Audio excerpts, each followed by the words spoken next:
फजर मर चुकी है और ऐसे मरी है कि आज के बाद इस घर से उसकी कब्र पे भी। फजर का निकाह होता है और वह पार्लर से तैयार होकर वापस आ रही होती है।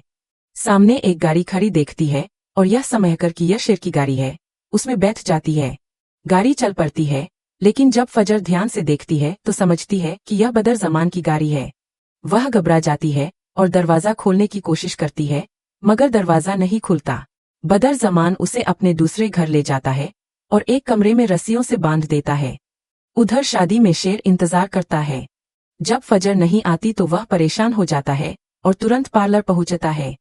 वहां उसे फजर नहीं मिलती तो कैमरे की रिकॉर्डिंग देखता है और पता चलता है कि फजर का किडनैप हो चुका है।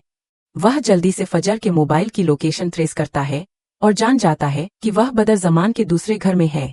शेर गुस्से से वहां पहुंचता है, लेकिन सिक्योरिटी गार्ड उसे रोक देता है। शेर गुस्से में पिस्तौल निकालकर गार्ड के माथे पर तान देता है, जिससे गार्ड डरकर उसे अंदर जाने देता है। अंदर पहुंचकर शेर फजर को रस्सियों से खोलता है और गाड़ी में बैठा देता है, मगर बाहर गेट पर बदर जमान के आदमी खड़े होते हैं।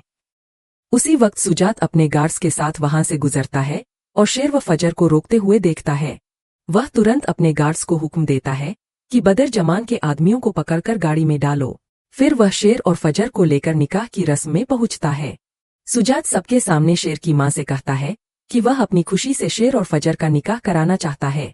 मौलवी को बुलाया जाता है और निकाह संपन्न हो जाता है। सब हैरान और खुश हो जाते हैं। इसके बाद शेर कहता है कि अब वह बदर जमान और उसके बेटे को जेल भिजवाएगा।